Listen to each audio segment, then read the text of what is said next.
cavan dostlar, ey doğancıklar, günah görürün, günah. Biri atçakkın görürün.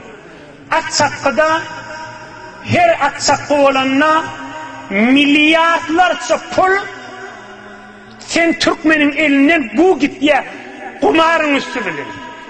Her çakkı olanına şu pullar üyüşülüp öz doğancıklığını örsen, öylendirsen, garip kasar olsun, iyiliğinin içinde garip kalacak yani. Şunu öldesen mi? Pulun da bereketli olacak, öyün de bereketli olacak, iki dünyanın abat olacak da. Madem kağıdın senden uçacak bolup, ne deyip öyün yıkmalı, dargatmalı? Ne deyip öyle içeriğin gözünden açmalı? Ne deyip Hudayın gözünden açmalı? İki dünyanın bir ibadet etmeli. İnşallah şol adamda eşitse bir kim tövbe etsin, inne Huday kursağına koysun, sen doğancığım barama kolaylar. İki dünya avarralıktır.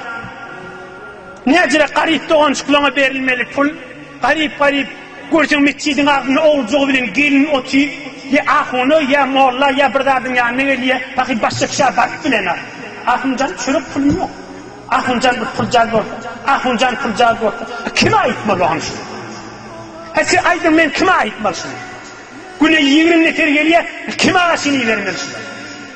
Ne deyip haram pulla gitmeli şudur şuna. Ey cavan dost, kime ötmeli şu ırrınla? Ne deyip ötmeye şu ırrınla? Ne deyip eser etmeye şu ırrınla? Girmer mi kan bir gün kabrın içine? Hudayın odunu tüşem aylin ha? Hudayın odunu tüşem aylin ha?